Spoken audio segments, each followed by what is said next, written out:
Have you ever had one of those moments like you walk into a place, maybe a new office or even a house somewhere totally unfamiliar, and somehow you just know where the light switch is or the way the rooms connect? Yeah, or that feeling when you meet a complete stranger and bam, instant connection, like you've known them forever. Exactly. That kind of intense gut feeling, that certainty that just bypasses logic. It really makes you wonder if your story, your memory is stored somewhere.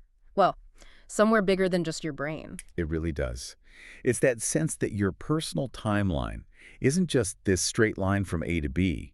It's those flashes of insight, those little tugs that hint your deepest patterns, maybe your challenges, even your gifts might come from somewhere much, much grander. An archive almost. An immense energetic storage unit. I like that. And that's exactly what we're exploring today. It is indeed. Okay, let's really unpack this. Welcome, everyone, to the Deep Dive. Today, we're kind of setting aside some of the, let's say, woolier ideas and treating the concept of the Akashic Records, the AR, as more of a practical discipline. Our source material today is essentially a really rigorous step-by-step guide, almost like a user manual for accessing this huge energetic archive.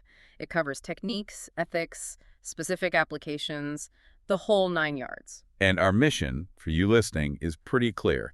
First, we want to clarify what the Akashic Records actually are. We'll look at the history, the modern parallels, try to dissolve some of that fog, That makes sense. Then we'll get into the practical stuff, the tangible steps for access, how you prepare, the actual opening protocol. And finally, and this is really key, we'll spend a good chunk of time showing how the insights you get, whether it's about recurring patterns or even past life vows, how they can translate into real, actual change in your day-to-day life. Yeah, moving it from theory to practice. Love it. And the big idea sort of holding this whole conversation together is, well, it's actually quite beautiful and simple, isn't it? It really is. If every single thought, every feeling, every choice you make leaves some kind of energetic fingerprint, then the Akashic Records are basically the cosmic hard drive storing every soul's journey, past, present, and even potential future. It's this massive energetic database, and the key is tuning your own frequency to access it. That's the essence of it, yeah, an accessible archive. Okay, so let's nail down that definition first.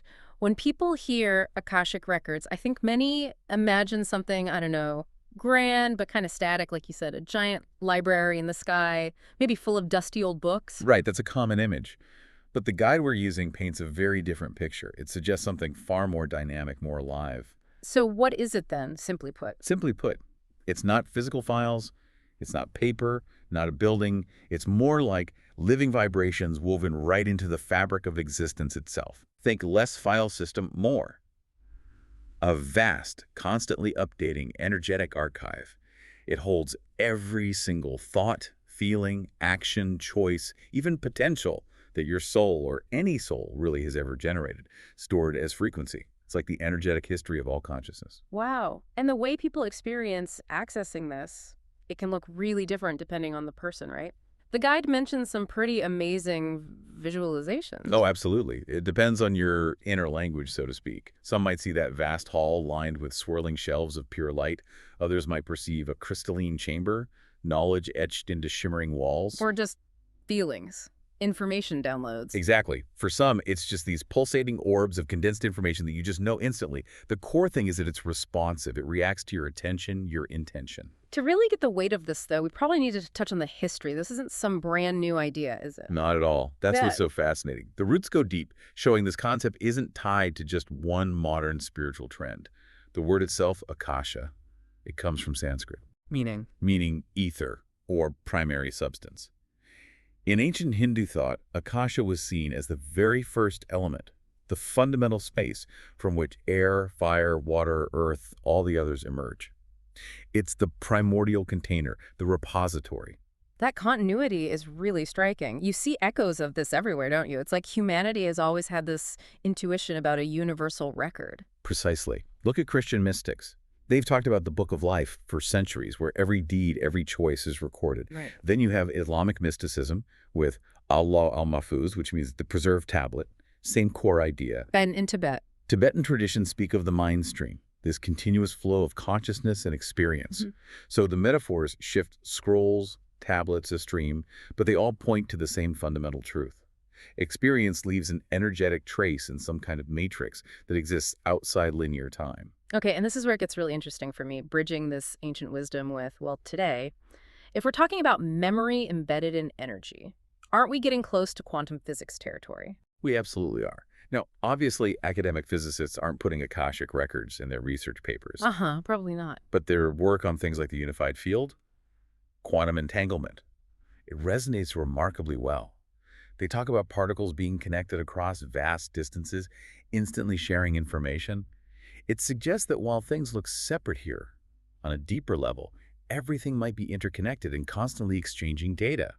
The underlying principle is similar. Information is conserved, memory is somehow encoded in the universe's energy. I remember that anecdote in the guide about the theoretical physicist. Someone asked him if the math supported an information field logging consciousness. Yeah, and his response was cautious but telling. He basically said, look, our instruments can't measure subjective experience, but mathematically, our models of the universe seem to require some kind of information field that remembers every single energy transaction. Call it the unified field, call it Akasha. The function sounds awfully similar. That's powerful. Which leads us nicely into debunking some common myths, especially around who gets to access this field. Yes, this is crucial. First off, the idea that it's exclusive. Our guide is really clear on this, isn't it? Accessibility is key. Absolutely universal. It's not reserved for the spiritually elite or some special chosen few. The guide basically says, if you have intention, if you can visualize even a little, you've got the basic equipment. The records are the birthright of every soul. Good. Myth number 2, fortune telling.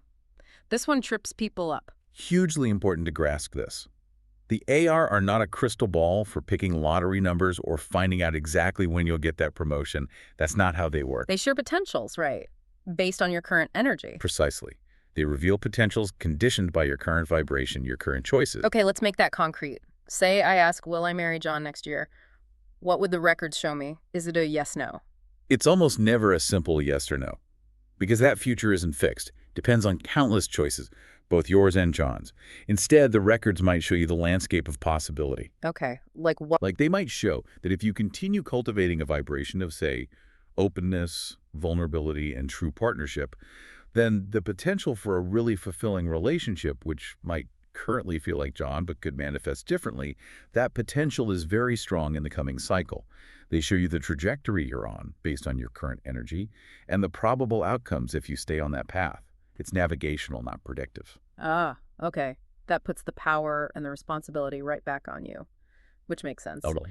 And the last big misconception, safety. People worry it might be dangerous or overwhelming to access this deep soul stuff. It's a natural concern. But the guide reassures us that the wisdom itself is self-regulating. Think of the records as having a sophisticated energetic filter built in. How does that work? You essentially only receive and can integrate what your heart and, crucially, your nervous system are actually ready to handle without freaking out or shutting down. The system respects your current capacity. If you ask something you're not truly ready for the answer to, you might just get a metaphor, maybe a sense of a blank scroll, or even just a feeling of peace that signals, not right now.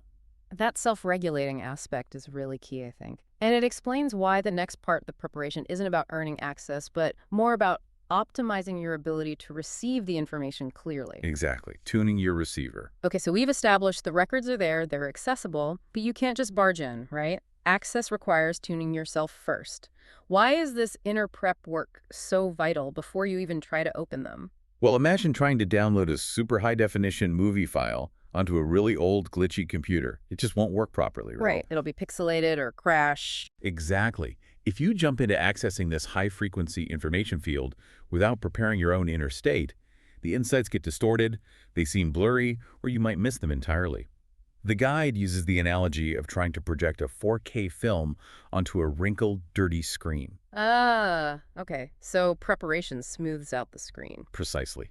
It's about calming your mental and emotional state, raising your personal energy field so it can resonate more clearly with the frequency of the records. Yeah. You're ensuring clarity and accurate reception. And the very first step in tuning that inner instrument is surprisingly physical, isn't it? Grounding.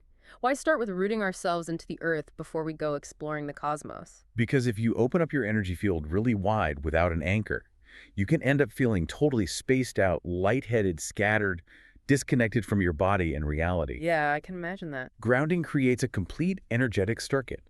We want the information from the records to flow through us, yes, but to be anchored firmly into our present physical reality, into our bodies. Otherwise, it's just interesting ideas floating around. So what's a simple, practical way to do that? The guide must offer techniques. Oh yeah, several. One of the most direct is using physical sensation. You literally imagine energy flowing down from the base of your spine, like roots or cords of light connecting deep into the Earth's core. Visualization. But the key is to feel it. The source really emphasizes using physical cues. Stand barefoot on the grass or soil, even concrete if that's all you have. Feel the solidness beneath you. Like that story about Darren and Sedona. Exactly. The participant who just couldn't hold his visualization steady, he was getting frustrated.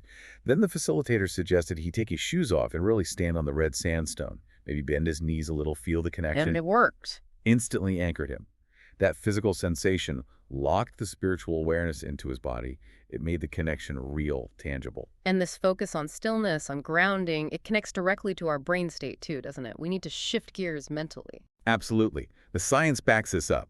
We're consciously trying to shift out of that busy beta brainwave state. There's our normal waking state.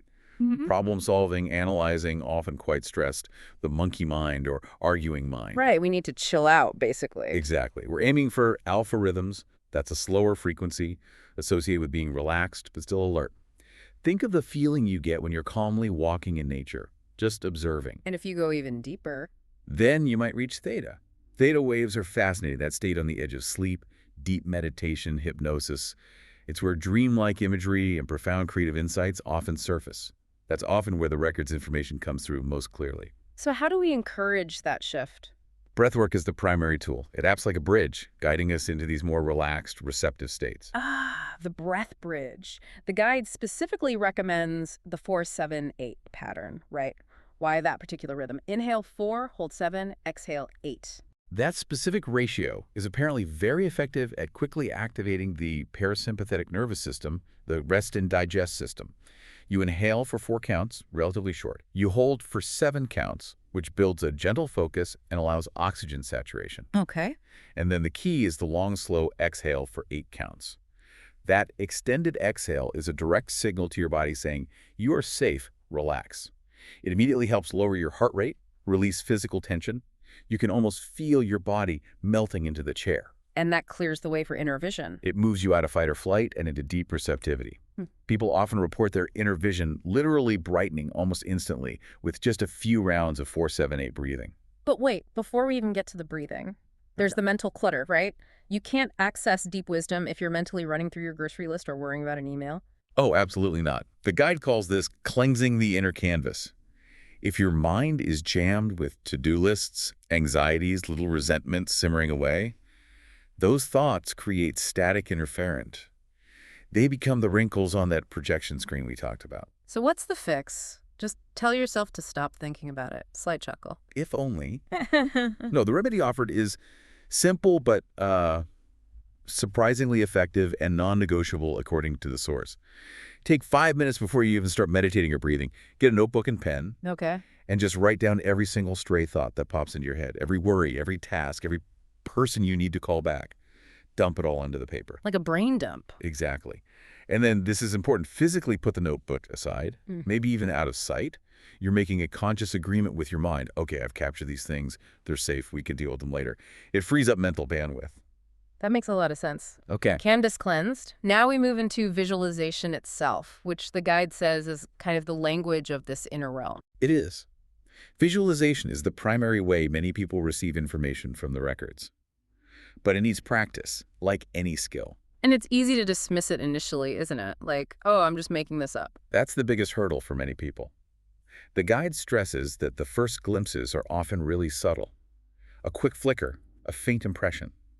Easily mistaken for just your imagination running wild. The key is learning to trust that initial flicker, to not immediately shut it down. So how do you train that muscle? Start simple. The guide suggests exercises like visualizing a single object. Take the classic example, a red apple. Okay, just picture an apple. Picture it clearly. Hold the image steady in your mind's eye. Focus on its color, its roundness, maybe the shine on its skin. Mentally turn it slowly. See how the light catches it. The goal isn't complexity, it's sustained focus and clarity. If the image wavers or fades, Gently run it back without judgment. You're building your inner seeing endurance. Got it. And once you have that basic skill, you use it for the actual entry visualization. Right. That practiced focus leads into the core visualization technique for entering the records. You imagine a specific, intentional journey. Like the glowing hallway. That's a common one to describe. Yeah. You imagine walking down a beautiful, perhaps glowing, arched hallway. It needs to feel sacred, intentional, not just random. This hallway leads you into a chamber, maybe filled with a soft, protective mist. And the mist clears. You allow the mist to thin gently, naturally, as you feel ready. And as it clears, it reveals whatever form the records take from you. Maybe those luminous scrolls, maybe crystal tablets, maybe glowing orbs of light. That journey itself helps focus your consciousness and signals your intent to access. And this is where that flicker phenomenon often kicks in, where the images flash in and out. Yes, very common, especially at first. It feels like trying to watch a movie on a screen with a faulty projector bulb. Why does that happen? Is it interference? It's often the negotiation between your conscious analytical mind and your subconscious receptivity. The moment your conscious mind tries to grab hold of the image, oh, I see something. What is that? Let me analyze it. You tend to engage those faster beta brainwaves again, and poof, the subtle theta-state image recedes. Ah, so trying too hard makes it worse. Exactly. The counterintuitive lesson here, according to the guide, is that sometimes to see more clearly in this inner realm, you actually need to look less directly. Soften your inner gaze. Release the urgent need to label or analyze immediately. Just allow the image to stabilize, maybe in your peripheral inner vision first. Be patient with it. All right, so you've done the prep. You're grounded, calm, your ear canvas is clear, visualization muscles are warmed up. You've arrived at the threshold. Now what? Now you need the key, the access card. Which is the sacred prayer or invocation. Exactly. But it's crucial to understand this prayer isn't just reciting words off a page. It's an energetic contract. It functions as both the key to unlock access and a compass to guide your intention. It demands reverence, clarity of purpose. And what I found really interesting in the guide is the emphasis that it's not about perfect pronunciation or using archaic language. It's the vibration behind the words. Absolutely spot on. Intention is the real currency here. You could recite the most eloquent traditional prayer perfectly, but if your heart's full of ego or greed or just plain skepticism, the door stays shut. Nothing happens. Whereas someone might stumble over the words, maybe use really simple language, but if they approach it with genuine humility, childlike wonder, and a sincere desire for healing or understanding, boom, the energetic lock clicks open instantly. The records respond to the truth of your vibration, not the fanciness of your words. That's really empowering. So regardless of the specific words used, the guide lays out 3 essential components, 3 pillars that must be present in any effective opening prayer for it to work reliably and ethically. Yes, these are foundational, non-negotiable. The first pillar is address. Meaning you have to know who you're talking to. Essentially, yes. You need to consciously acknowledge the level of consciousness you're seeking to engage with. Are you addressing Source, God, the universe?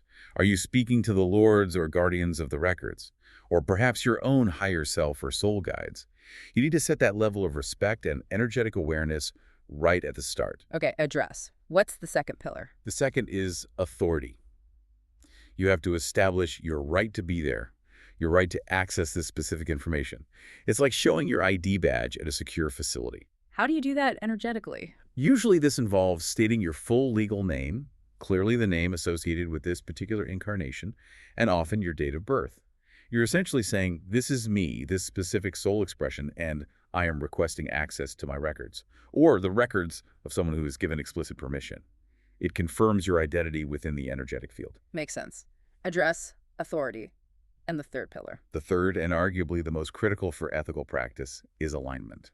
This is your pledge, your statement of intent. Your promise about how you'll use the information. Exactly. You must clearly state that you will only use the information received for the highest good, for growth, healing, understanding, service. You explicitly promise not to use it for manipulation, control, gossip, judging others, or any kind of ego-driven purpose. It's a declaration of humility and ethical responsibility that ensures the quality and integrity of the connection. Address, authority, alignment. Got it. Now, what if someone feels really awkward with formal language, that lords of the record stuff? It might not resonate with everyone. The guide mentioned an engineer, didn't it? Yes, the story about Marcus, the engineer, he was very analytical, very left-brained, and those traditional, somewhat esoteric phrases just felt completely alien to him. He couldn't connect. So what did he do? His breakthrough came when he realized he could adapt the language to fit his worldview. He essentially crafted an invocation that sounded more like making a request to a secure database. He used terms like accessing universal consciousness database, stating his user credentials, name and DOB, and his query parameters, intention for healing. And it worked perfectly because it was authentic for him. The records, it seems, are wonderfully inclusive linguistically. The energy, the intention matters far more than the specific words. If the formal prayer feels like you're wearing an uncomfortable costume, the guide says change it until it feels like your own true voice. Authenticity is the master key. Okay, so you've made your authentic request, hitting those 3 pillars. How do you know if it worked? What are the signs that the records are actually open? Are there, like, flashing lights? Chuckle slightly. Rarely flashing lights, unfortunately. It's usually much more subtle, especially at first. Often it starts with a sudden, profound sense of deep, inner quietness, like the background mental static just switched off. Okay. Many people report a feeling of being gently lifted or expanded, sometimes a subtle buzzing or a vibration felt internally or even on the skin, a noticeable shift in the temperature of the room feeling suddenly cooler or warmer, a distinct widening or brightening of your inner visual field. Any physical sensations? A really common one is a pleasant tingling or a rush of energy at the nape of the neck, or maybe across the shoulders and upper back. It's like a subtle, energetic click that says, connection established. I really liked the author's personal story about this. It wasn't about getting the words perfect at all. No, it was the opposite. They described trying really hard to follow the manual's prayer perfectly, reciting it word for word and nothing, just feeling frustrated. Weird. Then, one afternoon, completely unrelated, they heard a specific wind chime outside, a sound that always felt significant to them. In that moment, they just put the manual down, closed their eyes, and said something incredibly simple, right from the heart, like, Spirit of truth, I am willing, show me. And instantly they felt the air in the room thicken, a palpable energy shift, and the connection opened right up. It underscored that this sincere surrender, the willingness from the heart, was the final missing piece of the key. Wow. That heartfelt approach really leads us into the ethics, doesn't it? Especially if you're thinking about reading for someone else. Oh, this is non-negotiable territory. Absolutely critical. The source is crystal clear. You need explicit, energetic consent. Not just a casual, yeah, sure, but real, informed, enthusiastic buy-in from the other person. Absolutely. We used the analogy before, but it's worth repeating.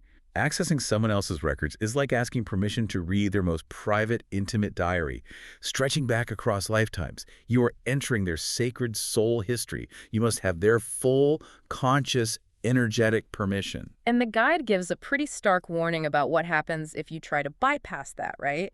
Trying to peek into a friend's records without permission. Yes, a cautionary tale. The practitioner described trying to access a friend's records may be at a concern, but without getting that clear, energetic yes. And the immediate result was feeling this incredibly heavy, dense weight settling in their chest. A profound sluggishness, like wading through mud. What was that feeling? That was the energetic field itself responding. It was the records basically saying, access denied, but putting up an energetic wall.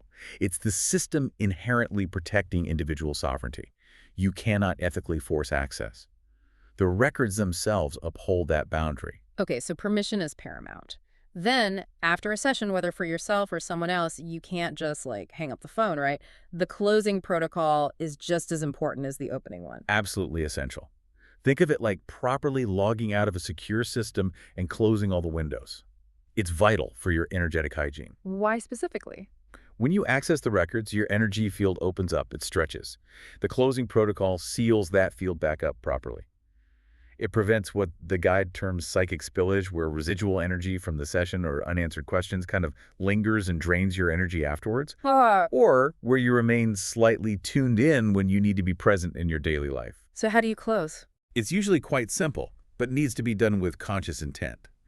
You express gratitude, thank the records, the guides, source, whoever you addressed, for the wisdom and insights received, and then you state clearly, with intention and authority, something like, the records are now closed. Thank you. This firmly re-anchors your consciousness and your energy field fully back into the present moment, present space and time. seals the container. All right, so the connection's been made, insights received, the session closed cleanly, but now what? Accessing the information is one thing, but this is where the rubber meets the road, right? Translating that soul-level insight into actual practical change in our lives. Exactly. This is moving beyond just spiritual tourism into transformation. And the first major application the guide covers is identifying those frustrating, repetitive patterns we all seem to bump up against. The karmic cycles. Karmic cycles sounds heavy. What does the guide mean by that exactly? Well, the key word is cycles. They aren't just static problems you're stuck with. They're more like recurring themes, energetic refrains that your soul keeps playing out lifetime after lifetime, or even within this lifetime. Why? Because there's usually an unfinished lesson embedded in there, or an unintegrated emotion that needs to be understood and mastered. The records help shine a light on the origin of that loop. But we're often too close to our own patterns to see them clearly, aren't we? How do the records help us spot these cycles? The guide points to three main signposts that often show up when a karmic pattern is active.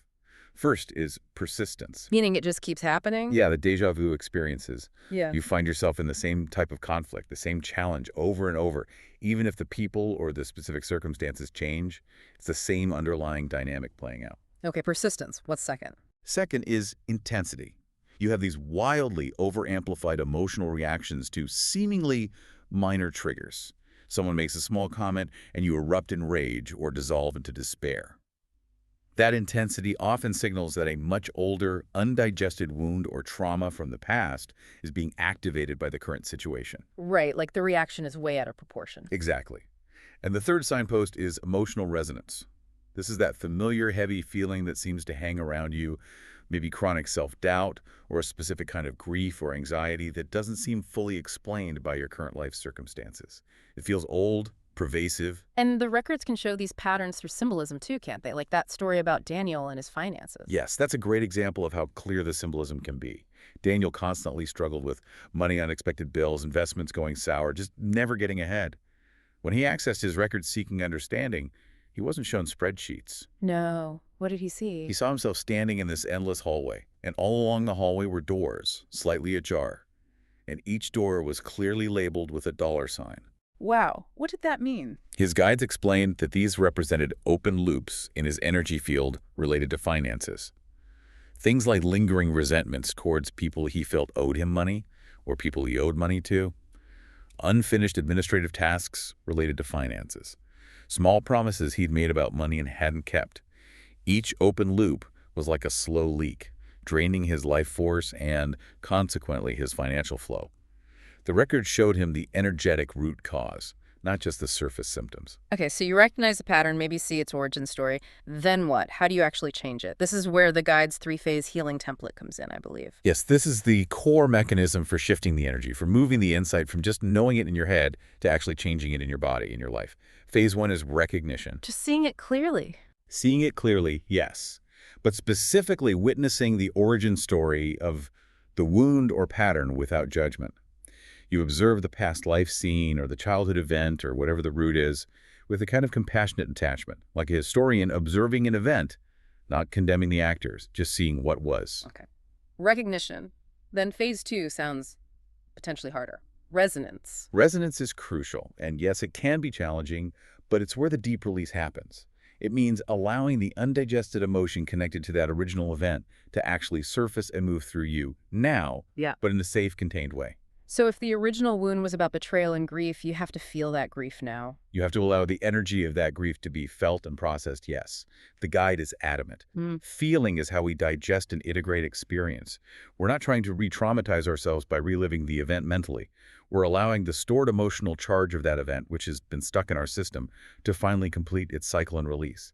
This might involve tears, deep sighs, shaking, warmth, letting the body process the old energy. Okay, feel it to heal it, essentially. That's the gist, yes. And then, once that emotion has been acknowledged and allowed to move, you go to phase three, release. This is the active part. This is the active energetic intervention. Once the emotional charge has peaked and begun to subside, you use intentional visualization to transmute the remaining energy. The guide offers various tools. Like the violet flame. Exactly. Maybe you visualize a violet flame dissolving old energetic cords connected to that pattern. Or you imagine weaving threads of golden light into the area of your body where you felt the emotion. Some people visualize literally rewriting the ending of that old story on a symbolic level. It's a conscious, ritualistic act of release that signals to your subconscious and to the records. Okay, lesson learned. This contract is now complete. We're choosing something new. The author's own story about their chronic throat infections is such a powerful illustration of this whole three-phase process. Yeah, it really is. They suffered for years with recurring painful throat issues, right? Doctors couldn't find a definitive cause. Yeah. And in the records. The root was traced back to a medieval lifetime where she had been a respected village herbalist. But after a local tragedy occurred, suspicion fell on her. She was accused of witchcraft, and ultimately she was strangled, physically silenced for trying to speak her truth and defend herself. Oh, wow. So the throat infections were. The physical echo of that strangled truth, as the guide puts it, the energetic imprint being silenced, unable to speak, manifesting physically centuries later. So how did they heal it using the template? They went through the phases. First, recognition, witnessing the past life scene and the accusation and strangulation without judgment. Second, resonance, allowing the intense feelings of rage, fear, and voicelessness associated with that trauma to surface and be felt in the body, particularly the throat. And third, release, consciously visualizing, dissolving the energetic constriction around her throat, maybe using light or sound, affirming her right to speak her truth now. And the physical symptoms improved. Significantly lessened, according to the account, because the underlying energetic cause, the trapped trauma, had finally been addressed and released. That's incredible. Now, digging deeper than general patterns, the guide talks about something very specific that often underlies these cycles.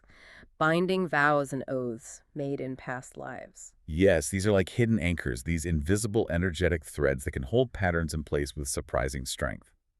Vows are essentially powerful promises or declarations made in moments of extreme emotion, intense grief, overwhelming fear, profound religious devotion, or self-sacrifice. What are some common examples? Classic ones include vows like, I will never love again, maybe made after a devastating heartbreak, or I will never trust anyone.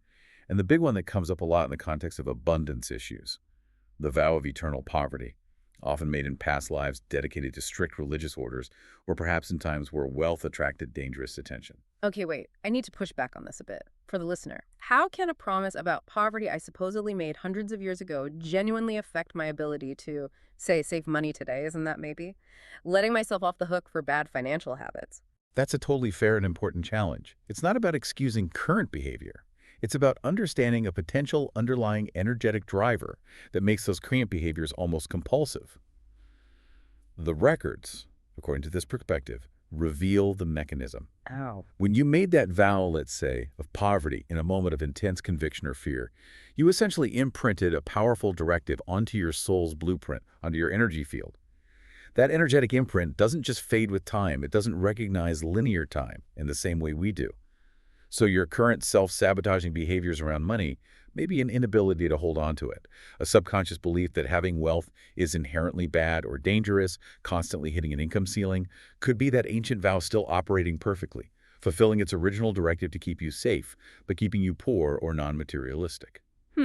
Okay, I see the logic from that perspective. The vow is still running like an old piece of software in the background. Exactly. So the records help you identify the vow and its origin story, and then the guide provides the tool to consciously uninstall that software, the ceremony of unbinding. It's not just saying I take it back, though, is it? It sounds more involved. Much more.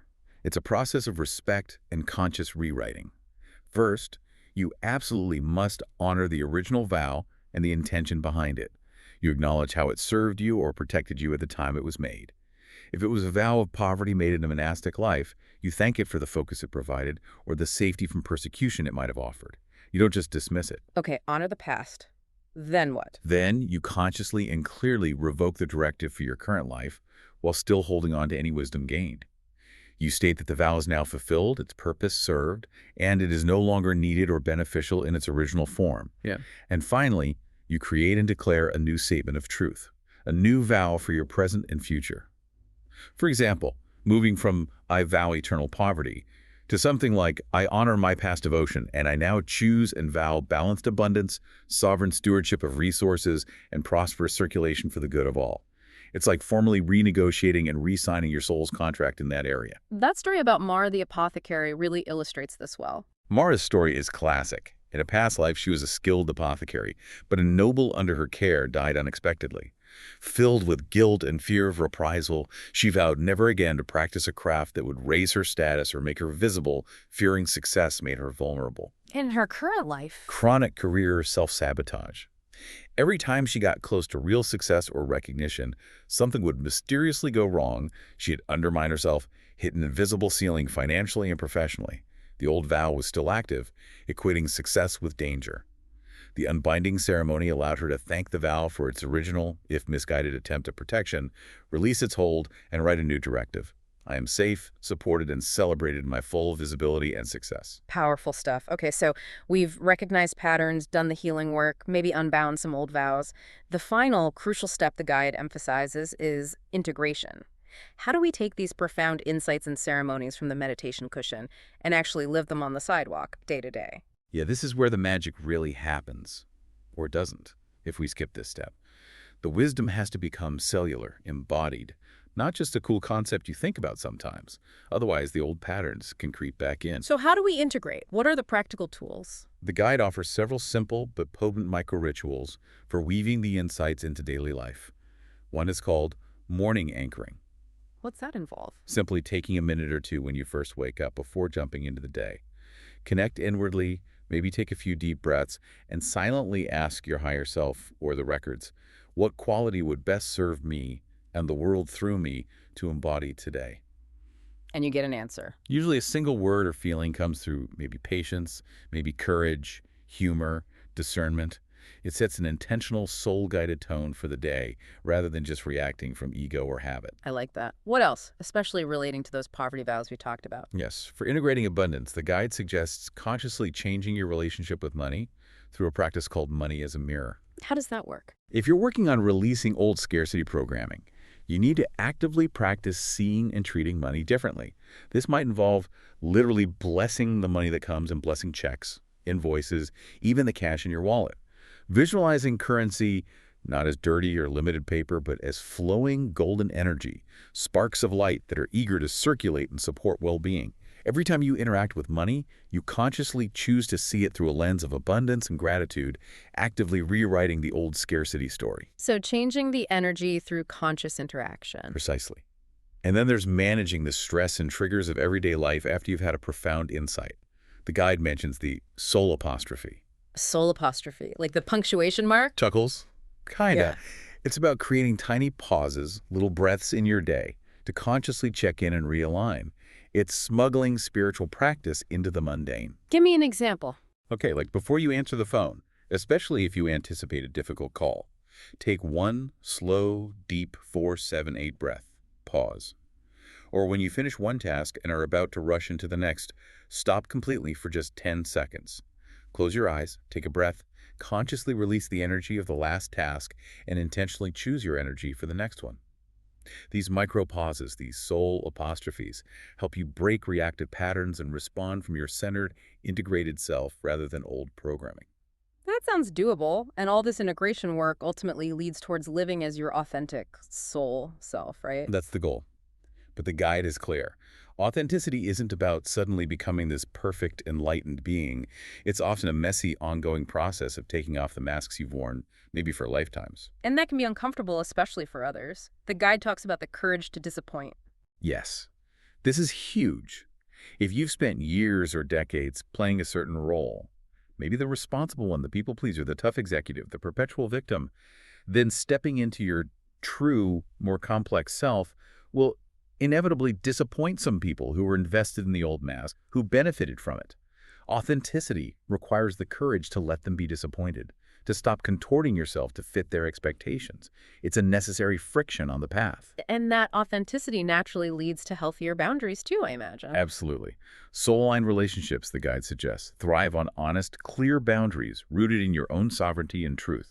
If a relationship consistently requires you to give from a place of obligation, resentment, or depletion, rather than genuine joy and overflow, the records and your own body will likely start sending signals of misalignment. Authenticity guides you towards connections that nourish your soul and helps you release those that drain it based on old, inauthentic roles. Hashtag tag outro. Wow.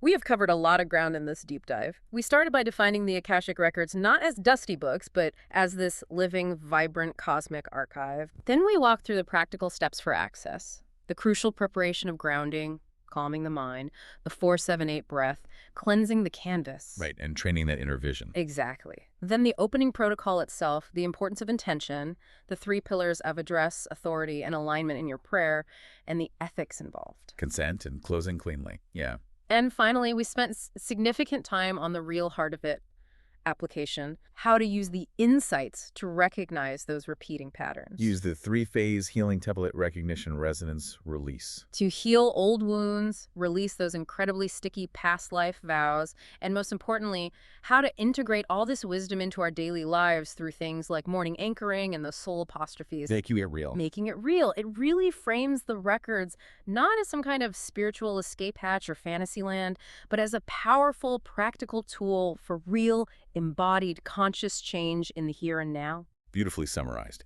And, what strikes me is perhaps the most profound truth that consistently emerges from working with the records, according to this guide and many experiences. It's rarely some shocking secret fact from 1,000 years ago. No. What is it then?